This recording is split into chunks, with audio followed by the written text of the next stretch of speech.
ಓಂ ಶಾಂತಿ.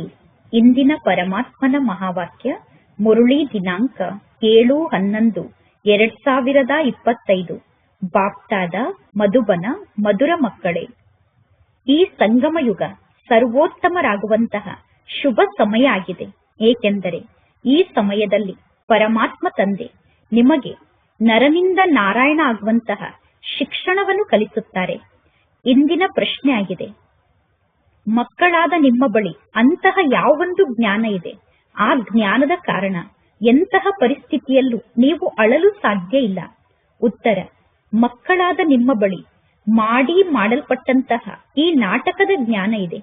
ನಿಮಗೆ ಗೊತ್ತಿದೆ, ಈ ನಾಟಕದಲ್ಲಿ ಪ್ರತಿಯೊಂದು ಆತ್ಮಕ್ಕೂ ತನ್ನದೇ ಆದ ಪಾತ್ರ ಸಿಕ್ಕಿದೆ.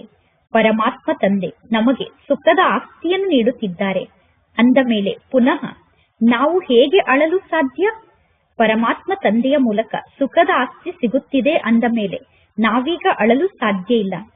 ಬ್ರಹ್ಮಾಂಡದಲ್ಲಿ ಇರುವಂತಹ ಪರಮಾತ್ಮ ತಂದೆಯನ್ನು ಪಡೆದುಕೊಳ್ಳಬೇಕು ಅನ್ನುವ ಚಿಂತೆ ಇತ್ತು. ಈಗ ಆ ಪರಮಾತ್ಮ ತಂದೆ ನಮಗೆ ಸಿಕ್ಕಿದ್ದಾರೆ ಅಂದ ಮೇಲೆ ಪುನಃ ನಮಗೆ ಇನ್ನೇನು ಬೇಕು? ಅದೃಷ್ಟವಂತ ಮಕ್ಕಳು ಎಂದೂ ಅಳುವುದಿಲ್ಲ. ಓಂ ಶಾಂತಿ. ಆತ್ಮಿಕ ತಂದೆ ಕುಳಿತು ಮಕ್ಕಳಿಗೆ ಒಂದು ಮಾತನ್ನು ತಿಳಿಸುತ್ತಾರೆ. ತ್ರಿಮೂರ್ತಿ ಶಿವತಂದೆ ಮಕ್ಕಳಿಗೋಸ್ಕರ ತಿಳಿಸುತ್ತಿದ್ದಾರೆ ಎಂದು ನೀವು ಚಿತ್ರದಲ್ಲಿ ಬರೆಯಬೇಕು. ನೀವೀಗ ಯಾರಿಗಾದರೂ ಜ್ಞಾನವನ್ನು ತಿಳಿಸುತ್ತೀರಾ. ಜ್ಞಾನವನ್ನು ತಿಳಿಸುವಾಗ ಆತ್ಮರಾದ ನೀವು ಹೇಳುತ್ತೀರಾ, ಶಿವತಂದೆ ಈ ರೀತಿ ತಿಳಿಸುತ್ತಿದ್ದಾರೆ ಎಂದು. ಈ ಬ್ರಹ್ಮ ತಂದೆ ಕೂಡ ತಿಳಿಸುತ್ತಾರೆ, ಶಿವತಂದೆ ನಿಮಗೆ ತಿಳಿಸುತ್ತಿದ್ದಾರೆ ಎಂದು. ಇಲ್ಲಿ ಮನುಷ್ಯರಿಗೆ ಜ್ಞಾನವನ್ನು ತಿಳಿಸುತ್ತಿಲ್ಲ. ಏಕೆಂದರೆ ಪರಮಾತ್ಮ ತಂದೆ ಆತ್ಮರಿಗೆ ಜ್ಞಾನವನ್ನು ತಿಳಿಸುತ್ತಿದ್ದಾರೆ, ಅಥವಾ ಆತ್ಮಕ್ಕೆ ಜ್ಞಾನವನ್ನು ತಿಳಿಸುತ್ತಿದೆ. ಜ್ಞಾನದ ಸಾಗರ ಒಬ್ಬ ಶಿವತಂದೆ ಆಗಿದ್ದಾರೆ ಮತ್ತು ಪರಮಾತ್ಮ ತಂದೆ ಆತ್ಮಿಕ ತಂದೆ ಆಗಿದ್ದಾರೆ. ಈ ಸಮಯದಲ್ಲಿ ಆತ್ಮಿಕ ಮಕ್ಕಳಿಗೆ ಆತ್ಮಿಕ ತಂದೆಯ ಮೂಲಕ ಆಸ್ತಿ ಸಿಗುತ್ತಾ ಇದೆ. ಶಾರೀರಿಕ ಅಹಂಕಾರವನ್ನು ನೀವು ಇಲ್ಲೇ ತ್ಯಾಗ ಮಾಡಬೇಕು. ಈ ಸಮಯದಲ್ಲಿ ನೀವು ಆತ್ಮ ಅಭಿಮಾನಿಯಾಗಿ ಪರಮಾತ್ಮ ತಂದೆಯನ್ನು ನೆನಪು ಮಾಡಬೇಕು. ಬಲೆ ನೀವು ಕರ್ಮವನ್ನು ಮಾಡಿ, ಉದ್ಯೋಗ ವ್ಯವಹಾರವನ್ನೂ ಕೂಡ ಮಾಡಿ. ಇನ್ನು ಎಷ್ಟು ಸಮಯ ಸಿಗುತ್ತದೆಯೋ ಅಷ್ಟು ಸಮಯ ಸ್ವಯಂವನ್ನು ಆತ್ಮ ಎಂದು ತಿಳಿದುಕೊಂಡು ಪರಮಾತ್ಮ ತಂದೆಯನ್ನು ನೆನಪು ಮಾಡಿ. ಆಗ ನಿಮ್ಮ ವಿಕರ್ಮ ವಿನಾಶ ಆಗುತ್ತದೆ. ನಿಮಗೆ ಗೊತ್ತಿದೆ, ಶಿವತಂದೆ ಬ್ರಹ್ಮನ ತನುವಿನಲ್ಲಿ ಬಂದಿದ್ದಾರೆ. ಶಿವತಂದೆ ಸತ್ಯ ಆಗಿದ್ದಾರೆ, ಚೈತನ್ಯ ಆಗಿದ್ದಾರೆ. ಪರಮಾತ್ಮ ಶಿವತಂದೆಗೆ ಸಚ್ಚಿತ್ ಆನಂದ ಸ್ವರೂಪ ಎಂದು ಕರೆಯಲಾಗುತ್ತದೆ. ಬ್ರಹ್ಮ, ವಿಷ್ಣು, ಶಂಕರ ಅಥವಾ ಬೇರೆ ಯಾವ ಮನುಷ್ಯರಿಗೂ ಸಚ್ಚಿತ್ ಆನಂದ ಸ್ವರೂಪ ಎಂದು ಮಹಿಮೆಯನ್ನು ಮಾಡಲು ಸಾಧ್ಯ ಇಲ್ಲ. ಸರ್ವಶ್ರೇಷ್ಠ ಭಗವಂತ ತಂದೆ ಒಬ್ಬರೇ ಆಗಿದ್ದಾರೆ. ಅವರು ಸರ್ವಶ್ರೇಷ್ಠ ಪರಮಾತ್ಮ ತಂದೆ ಆಗಿದ್ದಾರೆ. ಈ ಜ್ಞಾನ ಕೇವಲ ಈ ಸಮಯದಲ್ಲಿ ನಿಮಗೆ ಗೊತ್ತಿದೆ. ಪುನಃ ಎಂದು ಯಾವ ಸಮಯದಲ್ಲೂ ಈ ಜ್ಞಾನ ನಿಮಗೆ ಸಿಗುವುದಿಲ್ಲ. ಪ್ರತಿ 5,000 ವರ್ಷದ ನಂತರ ಪರಮಾತ್ಮ ತಂದೆ ಈ ಸೃಷ್ಟಿಗೆ ಬರುತ್ತಾರೆ. ನಿಮ್ಮನ್ನು ಆತ್ಮ ಅಭಿಮಾನಿಯನ್ನಾಗಿ ಮಾಡಿ ತಂದೆಯನ್ನು ನೆನಪು ಮಾಡುವುದನ್ನು ಕಲಿಸಲು ತಂದೆ ಬರುತ್ತಾರೆ. ತಂದೆಯ ನೆನಪಿನ ಮೂಲಕ ನೀವು ತಮೋ ಪ್ರಧಾನರಿಂದ ಸತೋ ಪ್ರಧಾನರಾಗುತ್ತೀರಾ. ಪಾವನ ಆಗಲು ಬೇರೆ ಯಾವ ಉಪಾಯವೂ ಇಲ್ಲ. ಸತೋ ಪ್ರಧಾನರಾಗಲು ತಂದೆಯ ನೆನಪನ್ನು ಬಿಟ್ಟು ಬೇರೆ ಯಾವ ಉಪಾಯವೂ ಇಲ್ಲ. ಬಲೆ ಮನುಷ್ಯರು ಹೇ ಪತಿತ ಪಾವನ ಬನ್ನಿ ಎಂದು ಕೂಗುತ್ತಾರೆ. ಆದರೆ ಪತಿತ ಪಾವನ ಅನ್ನುವ ಶಬ್ದದ ಅರ್ಥ ಅವರಿಗೆ ಗೊತ್ತಿಲ್ಲ. ಪತಿತ ಪಾವನ ಸೀತಾರಾಮ್ ಎಂದು ಕರೆಯುವುದು ಸರಿಯಾದ ಮಾತಾಗಿದೆ.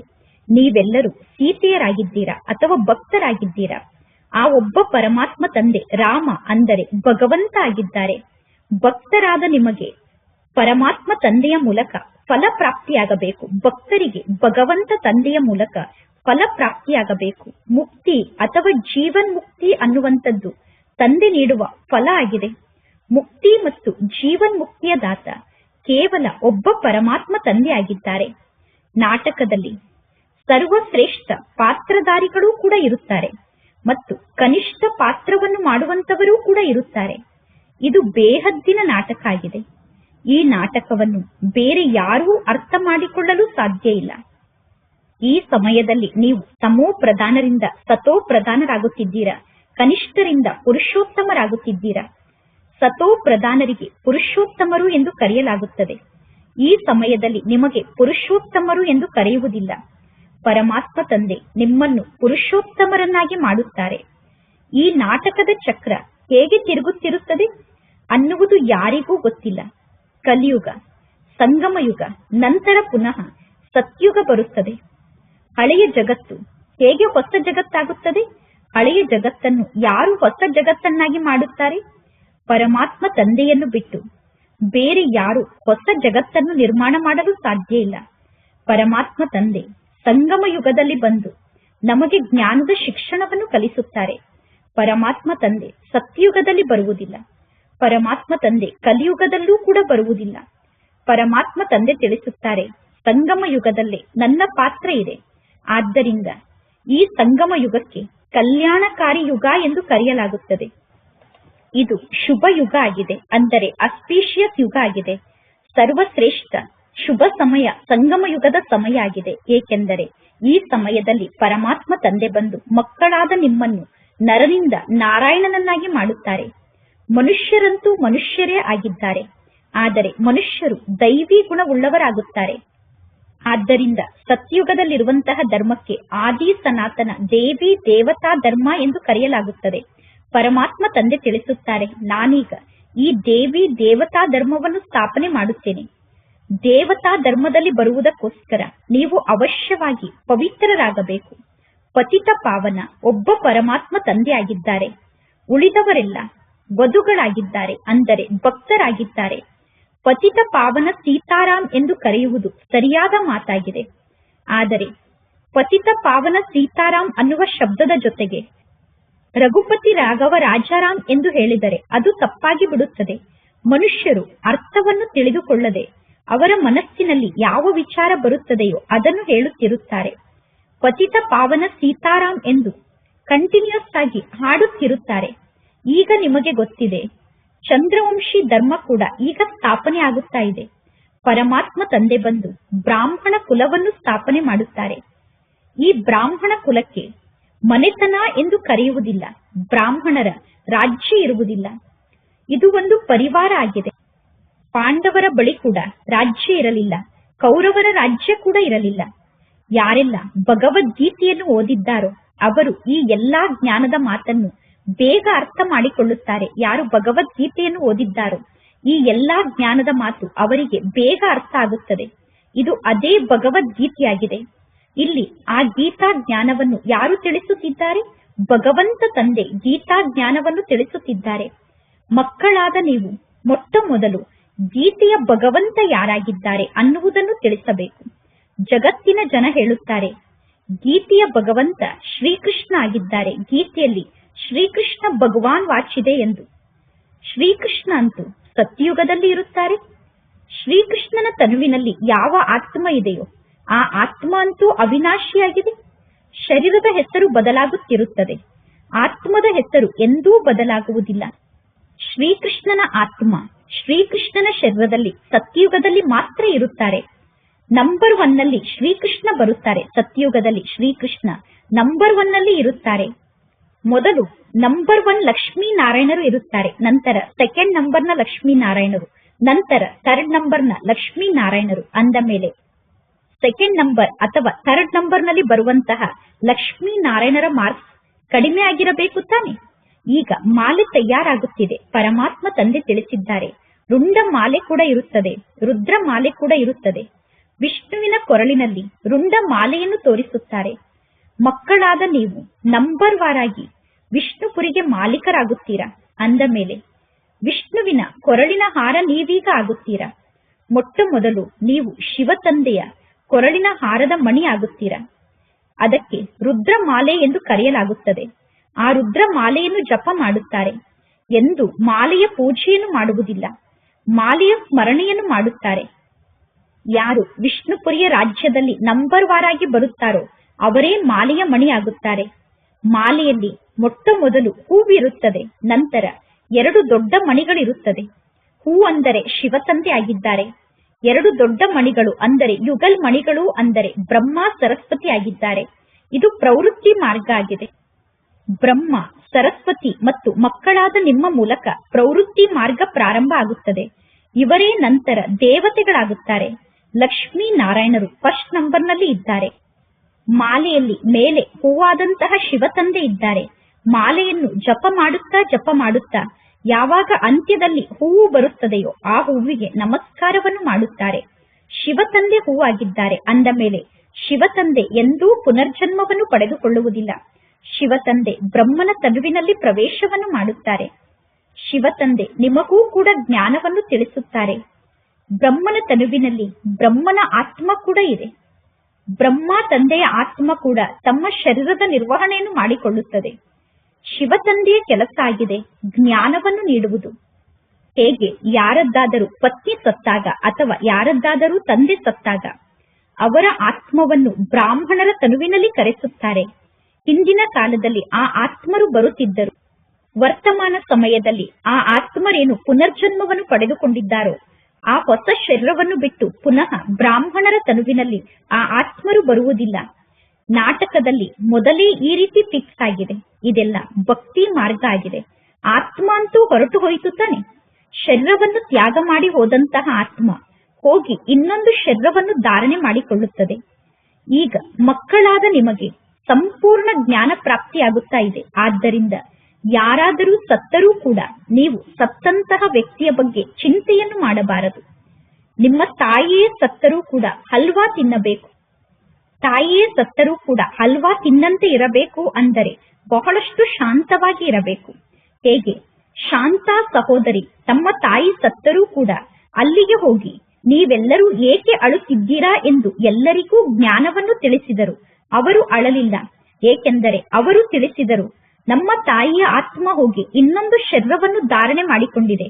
ನಾವು ಅತ್ತ ತಕ್ಷಣ ನಮ್ಮ ತಾಯಿಯನ್ನು ವಾಪಸ್ ಬರುವುದಿಲ್ಲ. ಭಾಗ್ಯಶಾಲಿಗಳು ಎಂದೂ ಅಳುವುದಿಲ್ಲ. ಆದ್ದರಿಂದ ಶಾಂತ ಸೋದರಿ ಈ ರೀತಿ ಜ್ಞಾನವನ್ನು ತಿಳಿಸಿ ಎಲ್ಲರೂ ಅಳುವುದನ್ನು ನಿಲ್ಲಿಸುವಂತೆ ಮಾಡಿದರು. ಎಲ್ಲರೂ ಅಳುವುದನ್ನು ನಿಲ್ಲಿಸುವಂತೆ ಮಾಡುವುದಕ್ಕೋಸ್ಕರ ಎಲ್ಲರಿಗೂ ಈ ರೀತಿ ಜ್ಞಾನವನ್ನು ತಿಳಿಸಲು ಶಾಂತ ಸಹೋದರಿ ಪ್ರಾರಂಭ ಮಾಡಿದರು. ಅನೇಕ ಮಕ್ಕಳು ಸತ್ತಂತಹ ಸ್ಥಾನಕ್ಕೆ ಹೋಗಿ ಈ ರೀತಿ ಜ್ಞಾನವನ್ನು ತಿಳಿಸುತ್ತಾರೆ. ಈಗ ಅಳುವುದನ್ನು ನಿಲ್ಲಿಸಿ ಎಂದು ಹೇಳುತ್ತಾರೆ. ಅಸತ್ಯ ಬ್ರಾಹ್ಮಣರನ್ನು ಕರೆಸಿ ಅವರಿಗೆ ಊಟವನ್ನು ಮಾಡಿಸಬೇಡಿ ಎಂದು ಹೇಳುತ್ತಾರೆ. ನಾವು ಸತ್ಯ ಬ್ರಾಹ್ಮಣರನ್ನು ಕರೆದುಕೊಂಡು ಬರುತ್ತೇವೆ ಎಂದು ಹೇಳುತ್ತಾರೆ. ಪುನಃ ಸತ್ಯ ಬ್ರಾಹ್ಮಣರು ಬಂದು ಅಲ್ಲಿ ಜ್ಞಾನವನ್ನು ಹೇಳಲು ಪ್ರಾರಂಭ ಮಾಡಿದಾಗ ಎಲ್ಲರೂ ಜ್ಞಾನವನ್ನು ಕೇಳಲು ಪ್ರಾರಂಭ ಮಾಡುತ್ತಾರೆ. ನೀವು ಹೇಳುವ ಜ್ಞಾನದ ಮಾತನ್ನು ಕೇಳಿ ಇವರು ಸರಿಯಾಗಿ ಹೇಳುತ್ತಿದ್ದಾರೆ ಎಂದು ತಿಳಿದುಕೊಳ್ಳುತ್ತಾರೆ. ಜ್ಞಾನವನ್ನು ಕೇಳುತ್ತಾ ಕೇಳುತ್ತಾ ಶಾಂತ ಆಗಿ ಬಿಡುತ್ತಾರೆ. ಯಾರ ಮನೆಯಲ್ಲಾದರೂ ಯಾರಾದರೂ ಸತ್ತರೆ ಆ ಮನೆಯಲ್ಲಿ 7 ದಿನ ಭಾಗವತದ ಕಥೆಯನ್ನು ಓದುತ್ತಾರೆ. ಆದರೂ ಕೂಡ ಮನುಷ್ಯರ ದುಃಖ ದೂರ ಆಗುವುದಿಲ್ಲ. ಈಗ ಮಕ್ಕಳಾದ ನೀವು ಸರ್ವರ ದುಃಖವನ್ನು ದೂರ ಮಾಡುತ್ತೀರಾ. ನಿಮಗೆ ಗೊತ್ತಿದೆ ಇಲ್ಲಿ ನಾವು ಅಳುವಂತಹ ಅವಶ್ಯಕತೆ ಇಲ್ಲ. ಇದು ಮಾಡಲ್ಪಟ್ಟಂತಹ ನಾಟಕ ಆಗಿದೆ. ಪ್ರತಿಯೊಬ್ಬರು ತಮ್ಮ ಪಾತ್ರವನ್ನು ಅಭಿನಯ ಮಾಡಲೇಬೇಕು. ಅಂದ ಮೇಲೆ ಎಂತಹ ಪರಿಸ್ಥಿತಿಯಲ್ಲೂ ನಾವು ಅಳಬಾರದು. ಬೇಹದ್ದಿನ ತಂದೆ ನಮಗೆ ಸಿಕ್ಕಿದ್ದಾರೆ. ಬೇಹದ್ದಿನ ಶಿಕ್ಷಕ ಸಿಕ್ಕಿದ್ದಾರೆ. ಬೇಹದ್ದಿನ ಗುರು ಸಿಕ್ಕಿದ್ದಾರೆ. ಆ ತಂದೆ ಶಿಕ್ಷಕ ಸದ್ಗುರುವನ್ನು ಪಡೆದುಕೊಳ್ಳುವುದಕ್ಕೋಸ್ಕರ ನೀವು ಎಷ್ಟೊಂದು ಪೆಟ್ಟನ್ನು ತಿನ್ನುತ್ತಿದ್ದೀರಿ. ಬ್ರಹ್ಮಾಂಡದಲ್ಲಿ ಇರುವಂತಹ ಪರಮಾತ್ಮ ತಂದೆ ಈಗ ನಮಗೆ ಸಿಕ್ಕಿದ್ದಾರೆ. ಅಂದ ಮೇಲೆ ನಮಗೆ ಇನ್ನೇನು ಬೇಕು? ಪರಮಾತ್ಮ ತಂದೆ ಸುಖದ ಆಸ್ತಿಯನ್ನು ನೀಡುತ್ತಾರೆ. ನೀವು ತಂದೆಯನ್ನು ಮರೆಯುತ್ತೀರಾ? ತಂದೆಯನ್ನು ಮರೆತಾಗ ನೀವು ಅಳಬೇಕಾಗುತ್ತದೆ.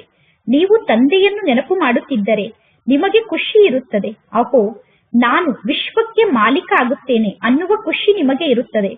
ನಂತರ ಪುನಃ 21 ಪೀಳಿಗೆಯವರೆಗೂ ಎಂದೂ ನೀವು ಅಳುವುದಿಲ್ಲ. 21 ಪೀಳಿಗೆ ಅಂದರೆ ಸತ್ಯುಗದಲ್ಲಿ ವೃದ್ಧಾಪ್ಯದವರೆಗೂ ಎಂದೂ ಅಕಾಲ ಮೃತ್ಯು ಬರುವುದಿಲ್ಲ. ಅಂದ ಮೇಲೆ ಆಂತರ್ಯದಲ್ಲಿ ನಿಮಗೆ ಎಷ್ಟೊಂದು ಗುಪ್ತ ಖುಷಿ ಇರಬೇಕು. ನಿಮಗೆ ಗೊತ್ತಿದೆ ನಾವೀಗ ಮಾಯೆಯ ಮೇಲೆ ವಿಜಯವನ್ನು ಪಡೆದುಕೊಂಡು ಜಗಜ್ಜೀತರಾಗುತ್ತೇವೆ. ಇಲ್ಲಿ ಆಯುಧ ಮುಂತಾದದ್ದರ ಮಾತಿಲ್ಲ. ನೀವು ಶಿವಶಕ್ತಿಯರಾಗಿದ್ದೀರಾ. ನಿಮ್ಮ ಬಳಿ ಜ್ಞಾನದ ಖಡ್ಗ ಇದೆ, ಜ್ಞಾನದ ಬಾಣ ಇದೆ, ಜ್ಞಾನದ ಕಟಾರಿ ಇದೆ. ಭಕ್ತಿ ಮಾರ್ಗದಲ್ಲಿ ಪುನಃ ಅವರು ದೇವಿಯರ ಕೈಯಲ್ಲಿ ಸ್ಥೂಲ ಬಾಣ, ಸ್ಥೂಲ ಖಡ್ಗವನ್ನು ಕೊಟ್ಟು ಬಿಟ್ಟಿದ್ದಾರೆ. ಪರಮಾತ್ಮ ತಂದೆ ತಿಳಿಸುತ್ತಾರೆ, ಜ್ಞಾನದ ಖಡ್ಗದ ಮೂಲಕ ವಿಕಾರದ ಮೇಲೆ ವಿಜಯವನ್ನು ಪಡೆದುಕೊಳ್ಳಬೇಕು. ಇನ್ನು ದೇವಿಯರು ಯಾವುದೇ ಪ್ರಕಾರದ ಹಿಂಸೆಯನ್ನು ಮಾಡುವುದಿಲ್ಲ. ಇದೆಲ್ಲ ಭಕ್ತಿ ಮಾರ್ಗ ಆಗಿದೆ. ಸಾಧು ಸಂತರು ಮುಂತಾದವರು ನಿವೃತ್ತಿ ಮಾರ್ಗದವರಾಗಿದ್ದಾರೆ. ಅವರು ಪ್ರವೃತ್ತಿ ಮಾರ್ಗಕ್ಕೆ ಮಾನ್ಯತೆಯನ್ನು ನೀಡುವುದಿಲ್ಲ. ನೀವು ಸನ್ಯಾಸವನ್ನು ಸ್ವೀಕಾರ ಮಾಡುತ್ತೀರಾ. ನೀವೀಗ ಸಂಪೂರ್ಣ ಹಳೆಯ ಜಗತ್ತಿನ ಸನ್ಯಾಸವನ್ನು ಮಾಡುತ್ತೀರಾ ಮತ್ತು ಹಳೆಯ ಶರೀರದ ಸನ್ಯಾಸವನ್ನು ಸ್ವೀಕಾರ ಮಾಡುತ್ತೀರಾ. ನೀವೀಗ ಪರಮಾತ್ಮ ತಂದೆಯನ್ನು ನೆನಪು ಮಾಡಿದರೆ ನಿಮ್ಮ ಆತ್ಮ ಪವಿತ್ರ ಆಗುತ್ತದೆ. ಆತ್ಮ ಪವಿತ್ರ ಆದಾಗ ನೀವು ನಿಮ್ಮ ಜೊತೆಗೆ ಜ್ಞಾನದ ಸಂಸ್ಕಾರವನ್ನು ತೆಗೆದುಕೊಂಡು ಹೋಗುತ್ತೀರಾ. ಆ ಜ್ಞಾನದ ಸಂಸ್ಕಾರಕ್ಕನುಸಾರವಾಗಿ ಹೊಸ ಜಗತ್ತಿನಲ್ಲಿ ನೀವು ಜನ್ಮವನ್ನು ಪಡೆದುಕೊಳ್ಳುತ್ತೀರಾ. ಒಂದು ವೇಳೆ ಸಂಗಮ ಯುಗದಲ್ಲಿ ಜ್ಞಾನಿಗಳಾಗಿ ಯಾರಾದರೂ ಪುನಃ ಶರೀರವನ್ನು ತ್ಯಾಗ ಮಾಡಿ ಇಲ್ಲೇ ಪುನರ್ಜನ್ಮವನ್ನು ಪಡೆದುಕೊಂಡರೂ ಕೂಡ ಒಳ್ಳೆಯ ಮನೆಯಲ್ಲಿ ಅವರು ಪುನರ್ಜನ್ಮವನ್ನು ಪಡೆದುಕೊಳ್ಳುತ್ತಾರೆ, ಅಥವಾ ರಾಜರ ಬಳಿ ಪುನರ್ಜನ್ಮವನ್ನು ಪಡೆದುಕೊಳ್ಳುತ್ತಾರೆ, ಅಥವಾ ಧಾರ್ಮಿಕ ವ್ಯಕ್ತಿಗಳ ಮನೆಯಲ್ಲಿ ಪುನರ್ಜನ್ಮವನ್ನು ತೆಗೆದುಕೊಳ್ಳುತ್ತಾರೆ. ಅವರು ಜನ್ಮವನ್ನು ಪಡೆದುಕೊಳ್ಳುವಾಗ ಈ ಜ್ಞಾನದ ಸಂಸ್ಕಾರವನ್ನು ಕೂಡ ಜೊತೆಗೆ ತೆಗೆದುಕೊಂಡು ಹೋಗುತ್ತಾರೆ. ಆದ್ದರಿಂದ ಜ್ಞಾನಿ ಮಕ್ಕಳು ಪುನರ್ಜನ್ಮವನ್ನು ಪಡೆದುಕೊಂಡಾಗ ಅವರು ಎಲ್ಲರಿಗೂ ಪ್ರಿಯ ಆಗಿರುತ್ತಾರೆ. ಮನೆಯಲ್ಲಿ ಇರುವವರೆಲ್ಲರೂ ಹೇಳುತ್ತಾರೆ, ಇವರು ದೇವಿಯಾಗಿದ್ದಾರೆ ಎಂದು. ಶ್ರೀಕೃಷ್ಣನಿಗೆ ಎಷ್ಟೊಂದು ಮಹಿಮೆಯನ್ನು ಮಾಡುತ್ತಾರೆ. ಶ್ರೀಕೃಷ್ಣನ ಬಾಲ್ಯದ ದಿನವನ್ನು ತೋರಿಸುತ್ತಾರೆ. ಬೆಣ್ಣೆಯನ್ನು ಕದ್ದ, ಮಡಿಕೆಯನ್ನು ಒಡೆದ, ಈ ರೀತಿ ಮಾಡಿದ, ಆ ರೀತಿ ಮಾಡಿದ ಎಂದು ಶ್ರೀಕೃಷ್ಣನಿಗೆ ಎಷ್ಟೊಂದು ಕಳಂಕವನ್ನು ಹೊರಿಸಿದ್ದಾರೆ. ಒಳ್ಳೆಯದು. ಪುನಃ ಶ್ರೀಕೃಷ್ಣನನ್ನು ಏಕೆ ಕಪ್ಪು ರೂಪದಲ್ಲಿ ತೋರಿಸಿದ್ದಾರೆ? ಸತ್ಯುಗದಲ್ಲಿ ಶ್ರೀಕೃಷ್ಣ ಅಂತೂ ಸುಂದರ ಆಗಿರಬೇಕು ತಾನೆ. ನಂತರ ಶರೀರ ಬದಲಾಗುತ್ತಾ ಹೋಗುತ್ತದೆ. ಶರೀರ ಬದಲಾದಾಗ ಹೆಸರು ಕೂಡ ಬದಲಾಗುತ್ತದೆ. ಶ್ರೀಕೃಷ್ಣ ಸತ್ಯುಗದ ಮೊದಲನೇ ರಾಜಕುಮಾರ ಆಗಿದ್ದರು. ಅಂದ ಮೇಲೆ ಶ್ರೀಕೃಷ್ಣನನ್ನು ಏಕೆ ಕಪ್ಪು ರೂಪದಲ್ಲಿ ತೋರಿಸಿದ್ದಾರೆ ಅನ್ನುವ ಮಾತಿನ ಬಗ್ಗೆ ಎಂದೂ ಯಾರೂ ತಿಳಿಸಲು ಸಾಧ್ಯ ಇಲ್ಲ. ಸತ್ಯುಗದಲ್ಲಿ ಶ್ರೀಕೃಷ್ಣ ಕಪ್ಪಾಗಲು ಸರ್ಪ ಇರುವುದೇ ಇಲ್ಲ. ಸತ್ಯುಗದಲ್ಲಿ ಶ್ರೀಕೃಷ್ಣನನ್ನು ಶ್ಯಾಮ ಕೃಷ್ಣನನ್ನಾಗಿ ಮಾಡಲು ಅಲ್ಲಿ ಸರ್ಪ ಇರುವುದೇ ಇಲ್ಲ. ಈ ಕಲಿಯುಗದಲ್ಲಿ ಯಾವಾಗ ವಿಕಾರ ಅನ್ನುವಂತಹ ವಿಷ ಜಾಸ್ತಿ ಆಗುತ್ತದೆಯೋ ಆಗ ಕಪ್ಪಾಗುತ್ತಾರೆ. ವಿಕಾರ ಅನ್ನುವಂತಹ ವಿಷ ಆತ್ಮದಲ್ಲಿ ಸೇರಿಕೊಳ್ಳುವ ಕಾರಣ ಈಗ ಎಲ್ಲರೂ ಕಪ್ಪಾಗಿದ್ದಾರೆ. ಸತ್ಯುಗದಲ್ಲಿ ಇಂತಹ ವಿಕಾರ ಅನ್ನುವ ವಿಷದ ಮಾತೇ ಇರುವುದಿಲ್ಲ. ನೀವೀಗ ದೈವಿ ಸಂಪ್ರದಾಯದವರಾಗುತ್ತೀರಾ. ಈ ಬ್ರಾಹ್ಮಣ ಸಂಪ್ರದಾಯದ ಬಗ್ಗೆ ಯಾರಿಗೂ ಗೊತ್ತಿಲ್ಲ. ಮೊಟ್ಟ ಮೊದಲು ಪರಮಾತ್ಮ ತಂದೆ ಬ್ರಹ್ಮನ ಮೂಲಕ ಬ್ರಾಹ್ಮಣರನ್ನು ದತ್ತು ತೆಗೆದುಕೊಳ್ಳುತ್ತಾರೆ. ಪ್ರಜಾಪಿತನಿಗೆ ಬಹಳಷ್ಟು ಜನ ಪ್ರಜೆಗಳು ಇರಲೇಬೇಕು ತಾನೆ. ಬ್ರಹ್ಮನ ಮಗಳು ಸರಸ್ವತಿ ಆಗಿದ್ದಾರೆ ಎಂದು ಹೇಳುತ್ತಾರೆ.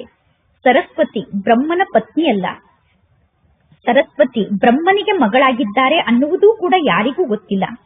ಪ್ರಜಾಪಿತ ಬ್ರಹ್ಮ ಇದ್ದಾರೆ ಅಂದ ಮೇಲೆ ಬ್ರಹ್ಮನ ಎಲ್ಲಾ ಮಕ್ಕಳು ಮುಖವಂಶಾವಳಿಗಳೇ ಆಗಿದ್ದಾರೆ. ಇಲ್ಲಿ ಬ್ರಹ್ಮನ ಪತ್ನಿಯ ಮಾತೇ ಇಲ್ಲ. ಪರಮಾತ್ಮ ಶಿವ ತಂದೆ ಬ್ರಹ್ಮನ ತನುವಿನಲ್ಲಿ ಪ್ರವೇಶವನ್ನು ಮಾಡಿ ಹೇಳುತ್ತಾರೆ, ನೀವೆಲ್ಲರೂ ನನಗೆ ಮಕ್ಕಳಾಗಿದ್ದೀರಾ. ನಾನು ಇವರಿಗೆ ಬ್ರಹ್ಮ ಎಂದು ಹೆಸರನ್ನು ಇಟ್ಟಿದ್ದೇನೆ. ಅಂದ ಮೇಲೆ ಎಷ್ಟೆಲ್ಲಾ ಜನ ಇಲ್ಲಿ ಬ್ರಹ್ಮ ತಂದೆಗೆ ಮಕ್ಕಳಾಗುತ್ತಾರೋ ಅವರೆಲ್ಲರ ಹೆಸರನ್ನು ತಂದೆ ಚೇಂಜ್ ಮಾಡಿದರು. ಈಗ ಮಕ್ಕಳಾದ ನೀವು ಮಾಯೆಯ ಮೇಲೆ ವಿಜಯವನ್ನು ಪಡೆದುಕೊಳ್ಳುತ್ತೀರಾ. ಆದ್ದರಿಂದ ಇದಕ್ಕೆ ಸೋಲು ಮತ್ತು ಗೆಲುವಿನ ಆಟ ಎಂದು ಕರೆಯಲಾಗುತ್ತದೆ. ಪರಮಾತ್ಮ ತಂದೆ ಎಷ್ಟು ಕಡಿಮೆ ರೇಟಿನ ವ್ಯಾಪಾರವನ್ನು ಮಾಡಿಸುತ್ತಿದ್ದಾರೆ. ಆದರೂ ಕೂಡ ಪುನಃ ಮಾಯೆ ಮಕ್ಕಳನ್ನು ಸೋಲಿಸಿ ಬಿಡುತ್ತದೆ. ಮಾಯೆಗೆ ಸೋತಾಗ ಮಕ್ಕಳು ಜ್ಞಾನ ಮಾರ್ಗವನ್ನೇ ಬಿಟ್ಟು ಓಡಿ ಹೋಗುತ್ತಾರೆ. ಪಂಚವಿಕಾರ ಅನ್ನುವ ಮಾಯೆ ಮಕ್ಕಳನ್ನು ಸೋಲಿಸುತ್ತದೆ. ಯಾರಲ್ಲಿ ಪಂಚವಿಕಾರ ಇದೆಯೋ ಅವರಿಗೆ ಅಸುರಿ ಸಂಪ್ರದಾಯದವರು ಎಂದು ಕರೆಯಲಾಗುತ್ತದೆ. ಮಂದಿರಕ್ಕೆ ಹೋಗಿ ದೇವಿಯರ ಸಮ್ಮುಖದಲ್ಲಿ ಮಹಿಮೆಯನ್ನು ಮಾಡುತ್ತಾರೆ, ನೀವು ಸರ್ವಗುಣ ಸಂಪನ್ನರಾಗಿದ್ದೀರಾ ಎಂದು. ಇಲ್ಲಿ ತಂದೆ ಮಕ್ಕಳಿಗೆ ತಿಳಿಸುತ್ತಾರೆ, ನೀವೇ ಪೂಜ್ಯ ದೇವತೆಗಳಾಗಿದ್ದೀರಿ. ನಂತರ 63 ಜನ್ಮವನ್ನು ಪಡೆದುಕೊಂಡು ನೀವು ಪೂಜಾರಿ ಆಗಿದ್ದೀರಾ. ಈಗ ಪುನಃ ನೀವು ಪೂಜ್ಯರಾಗುತ್ತೀರಾ. ಪರಮಾತ್ಮ ತಂದೆ ನಮ್ಮನ್ನು ಪೂಜ್ಯರನ್ನಾಗಿ ಮಾಡುತ್ತಾರೆ. ರಾವಣ ಪೂಜಾರಿಯನ್ನಾಗಿ ಮಾಡುತ್ತಾರೆ. ಈ ಜ್ಞಾನದ ಮಾತು ಯಾವ ಶಾಸ್ತ್ರದಲ್ಲೂ ಇಲ್ಲ. ಪರಮಾತ್ಮ ತಂದೆ ಯಾವ ಶಾಸ್ತ್ರವನ್ನು ಓದಿಲ್ಲ. ಪರಮಾತ್ಮ ತಂದೆ ಜ್ಞಾನದ ಸಾಗರ ಆಗಿದ್ದಾರೆ. ಪರಮಾತ್ಮ ತಂದೆ ಇಡೀ ವಿಶ್ವದಲ್ಲೇ ಸರ್ವಶಕ್ತಿಗಳಿಗೆ ಅಧಿಕಾರಿಯಾಗಿದ್ದಾರೆ. ಸರ್ವಶಕ್ತಿವಂತ ಅಂದರೆ ಪರಮಾತ್ಮ ತಂದೆ ಸರ್ವಶಕ್ತಿಗಳಿಗೆ ಅಧಿಕಾರಿ, ಆಲ್ಮೈಟಿ ಅಥಾರಿಟಿ ಆಗಿದ್ದಾರೆ. ಪರಮಾತ್ಮ ತಂದೆ ತಿಳಿಸುತ್ತಾರೆ, ನಾನು ಎಲ್ಲಾ ವೇದಶಾಸ್ತ್ರದ ಬಗ್ಗೆ ಬಲ್ಲವನಾಗಿದ್ದೇನೆ. ಪರಮಾತ್ಮ ತಂದೆಗೆ ಎಲ್ಲಾ ವೇದಶಾಸ್ತ್ರದ ಬಗ್ಗೆ ಗೊತ್ತಿದೆ. ಈ ಎಲ್ಲಾ ವೇದಶಾಸ್ತ್ರ ಭಕ್ತಿ ಮಾರ್ಗದ ಸಾಮಗ್ರಿ ಆಗಿದೆ. ನನಗೆ ಈ ಎಲ್ಲಾ ಮಾತಿನ ಬಗ್ಗೆ ಗೊತ್ತಿದೆ. ದ್ವಾಪರ ಯುಗದಿಂದ ನೀವು ಪೂಜಾರಿಗಳಾಗುತ್ತೀರಾ. ಸತ್ಯುಗ ಮತ್ತು ತ್ರೇತಾಯುಗದಲ್ಲಿ ಪೂಜೆ ನಡೆಯುವುದಿಲ್ಲ. ಸತ್ಯುಗ ಮತ್ತು ತ್ರೇತಾಯುಗದಲ್ಲಿ ಪೂಜ್ಯ ಮನೆತನ ಇರುತ್ತದೆ. ನಂತರ ಪುನಃ ಪೂಜಾರಿಗಳ ಮನೆತನ ಪ್ರಾರಂಭ ಆಗುತ್ತದೆ. ಈ ಸಮಯದಲ್ಲಿ ಎಲ್ಲರೂ ಪೂಜಾರಿಗಳಾಗಿದ್ದಾರೆ. ಈ ಜ್ಞಾನದ ಮಾತಿನ ಬಗ್ಗೆ ಬೇರೆ ಯಾರಿಗೂ ಗೊತ್ತಿಲ್ಲ. ಪರಮಾತ್ಮ ತಂದೆ ಬಂದು 84 ಜನ್ಮದ ಕಥೆಯನ್ನು ತಿಳಿಸುತ್ತಾರೆ. ಪೂಜ್ಯರು ಮತ್ತು ಪೂಜಾರಿಗಳು ಅನ್ನುವ ಸಂಪೂರ್ಣ ಆಟ ನಿಮ್ಮ ಆಧಾರದಿಂದ ನಡೆಯುತ್ತದೆ. ಹಿಂದೂ ಧರ್ಮ ಎಂದು ಹೇಳುತ್ತಾರೆ. ವಾಸ್ತವದಲ್ಲಿ ಭಾರತದಲ್ಲಿ ಆದಿ ಸನಾತನ ದೇವಿ ದೇವತಾ ಧರ್ಮ ಇತ್ತು, ಹಿಂದೂ ಧರ್ಮ ಇರಲಿಲ್ಲ. ಎಷ್ಟೊಂದು ಮಾತಿನ ಬಗ್ಗೆ ಎಲ್ಲರಿಗೂ ತಿಳಿಸಬೇಕಾಗುತ್ತದೆ. ಇದೆಲ್ಲ 1 ಸೆಕೆಂಡ್ನ ಶಿಕ್ಷಣ ಆಗಿದೆ. ಆದರೂ ಕೂಡ ಈ ಜ್ಞಾನದ ಶಿಕ್ಷಣವನ್ನು ಕಲಿಯಲು ಎಷ್ಟೊಂದು ಸಮಯ ಬೇಕಾಗುತ್ತದೆ. ಸಮುದ್ರವನ್ನೇ ಇಂಕನ್ನಾಗಿ ಮಾಡಿಕೊಂಡು, ಕಾಡನ್ನೇ ಪೆನ್ನನ್ನಾಗಿ ಮಾಡಿಕೊಂಡರೂ ಕೂಡ ಈ ಜ್ಞಾನದ ಶಿಕ್ಷಣ ಸಮಾಪ್ತಿಯಾಗಲು ಸಾಧ್ಯ ಇಲ್ಲ ಎಂದು ಹೇಳುತ್ತಾರೆ. ಅಂತ್ಯದವರೆಗೂ ತಂದೆ ಮಕ್ಕಳಿಗೆ ಜ್ಞಾನವನ್ನು ತಿಳಿಸುತ್ತಿರುತ್ತಾರೆ. ನೀವು ಈ ಜ್ಞಾನದ ಶಿಕ್ಷಣದ ಎಷ್ಟೊಂದು ಪುಸ್ತಕವನ್ನು ನಿರ್ಮಾಣ ಮಾಡುತ್ತೀರಾ. ಯಜ್ಞದ ಆದಿಯ ಸಮಯದಲ್ಲಿ ಬ್ರಹ್ಮ ತಂದೆ ಬೆಳಗ್ಗೆ ಎದ್ದು ಬರೆಯುತ್ತಿದ್ದರು. ನಂತರ ಮಮ್ಮ ಬರೆದಂತಹ ಆ ಜ್ಞಾನದ ಮಾತನ್ನು ಓದಿ ಹೇಳುತ್ತಿದ್ದರು. ನಂತರ ಪುನಃ ಅದನ್ನು ತೆಗೆದುಕೊಂಡು ಹೋಗಿ ಪ್ರಿಂಟ್ ಮಾಡಿಸಲಾಗುತ್ತಿತ್ತು. ಈ ರೀತಿ ಪ್ರಿಂಟ್ ಆದಂತಹ ಎಷ್ಟೋ ಪೇಪರ್ಗಳು ಸಮಾಪ್ತಿಯಾಗಿ ಬಿಟ್ಟಿದೆ. ಕೇವಲ ಒಂದು ಸಣ್ಣ ಗೀತೆ ಮಾತ್ರ ಉಳಿದುಕೊಂಡಿದೆ. ಭಗವದ್ಗೀತೆಯ ಲಾಕೆಟ್ ಅನ್ನು ಕೂಡ ನಿರ್ಮಾಣ ಮಾಡಿಕೊಂಡು ಹಾಕಿಕೊಳ್ಳುತ್ತಾರೆ. ಗೀತೆಯ ಪ್ರಭಾವ ಬಹಳಷ್ಟು ಇದೆ. ಆದರೆ ಗೀತಾ ಜ್ಞಾನದಾತನನ್ನೇ ಎಲ್ಲರೂ ಮರೆತು ಬಿಟ್ಟಿದ್ದಾರೆ. ಒಳ್ಳೆಯದು. ಮಧುರಾತಿ ಮಧುರ ಅಗಲಿ ಹೋಗಿ ಮರಳಿ ಸಿಕ್ಕಿರುವ ಮಕ್ಕಳ ಪ್ರತಿ ಮಾತ್ಪಿತಾ ಬಾಪ್ತಾದರವರ ನೆನಪು, ಪ್ರೀತಿ ಹಾಗೂ ಸುಪ್ರಭಾತ. ಆತ್ಮಿಕ ಮಕ್ಕಳಿಗೆ ಆತ್ಮಿಕ ತಂದೆಯ ನಮಸ್ತೆ. ಆತ್ಮಿಕ ತಂದೆಗೆ ಆತ್ಮಿಕ ಮಕ್ಕಳ ನೆನಪು, ಪ್ರೀತಿ ಹಾಗೂ ನಮಸ್ತೆ ನಮಸ್ತೆ ನಮಸ್ತೆ. ಧಾರಣೆಗೋಸ್ಕರ ಮುಖ್ಯ ಸಾರ. ಫಸ್ಟ್ ಪಾಯಿಂಟ್, ಜ್ಞಾನದ ಖಡ್ಗದಿಂದ ವಿಕಾರದ ಮೇಲೆ ವಿಜಯವನ್ನು ಪಡೆದುಕೊಳ್ಳಬೇಕು. ಜ್ಞಾನದ ಸಂಸ್ಕಾರವನ್ನು ತುಂಬಿಕೊಳ್ಳಬೇಕು. ಹಳೆಯ ಜಗತ್ತು ಮತ್ತು ಹಳೆಯ ಶರೀರದ ಸನ್ಯಾಸವನ್ನು ಧಾರಣೆ ಮಾಡಿಕೊಳ್ಳಬೇಕು. ಹಳೆಯ ಜಗತ್ತಿನ ಸನ್ಯಾಸವನ್ನು ಮಾಡಬೇಕು. ಹಳೆಯ ಶರೀರದ ಸನ್ಯಾಸವನ್ನು ಮಾಡಬೇಕು. ಸೆಕೆಂಡ್ ಪಾಯಿಂಟ್, ಭಾಗ್ಯಶಾಲಿಗಳಾಗುವುದಕ್ಕೋಸ್ಕರ ಖುಷಿಯಲ್ಲಿ ಇರಬೇಕು. ಎಂದು ಯಾವ ಮಾತಿನ ಚಿಂತೆಯನ್ನೂ ಕೂಡ ಮಾಡಬಾರದು. ಯಾರಾದರೂ ಶರೀರವನ್ನು ತ್ಯಾಗ ಮಾಡಿದರೆ ದುಃಖದ ಕಣ್ಣೀರನ್ನು ಸುರಿಸಬಾರದು.